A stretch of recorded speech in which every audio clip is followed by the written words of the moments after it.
Hey Deckers, South Park Snow Days here, and it is running fantastically well on the Steam Deck, although you're going to need to tweak a few little settings here and there, but it is pure chaos, carnage, and absolutely hilariously fun. Okay, technically this can run on high settings pretty much through the board, motion blur off, VSync off, and frame rate smoothing on. Lovely setting, by the way. This really makes a huge difference. And you'll see that in cutscenes and a lot of the scenes will get 50 to 60 frames per second with regular dips into the 40s. However, in some of the hefty combat, it does even dip into the 30s. Now, you will also notice that we're almost at 23 watts on the Steam Deck OLED as well, meaning we are pushing that battery time down to around 2.5 hours at the absolute max. And because of those dips, I am actually going to recommend that we bring this back down to medium, keeping all the other settings, and this actually pushes it up into the 50s and 60s for the most part. Although it doesn't save that much battery in most of the circumstances, it does just feel a little bit smoother, as although it does still dip into the 40s in big combat, it doesn't quite go as low as the 30s.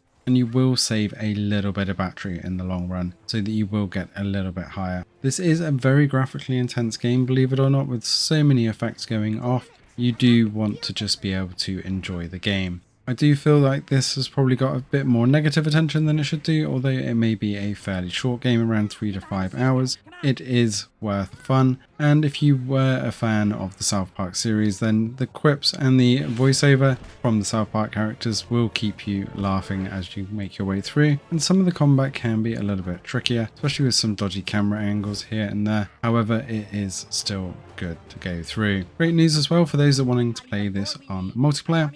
You have full party play, you can play up to 4 players in co-op or join public matches, and that is all working perfectly fine. You can see that I joined a couple of randoms, killing Princess Kenny as one of the boss fights here, and you'll see again, even with all of these effects going off and multiplayer with those medium settings, we're still sticking around the 6 frames per second mark, and there is a lot of effects that go off on this level. So all in all, running fantastically well on the Steam Deck and is a great laugh. For only £25, it's definitely worth jumping into if you just want a good old blast of fun, frantic action without having to worry too much about being serious about the way you're playing. Let us know in the comments below if you're going to be diving into this one or whether you're going to be waiting to see what else is coming out recently. Thanks for watching, and see you in the next one.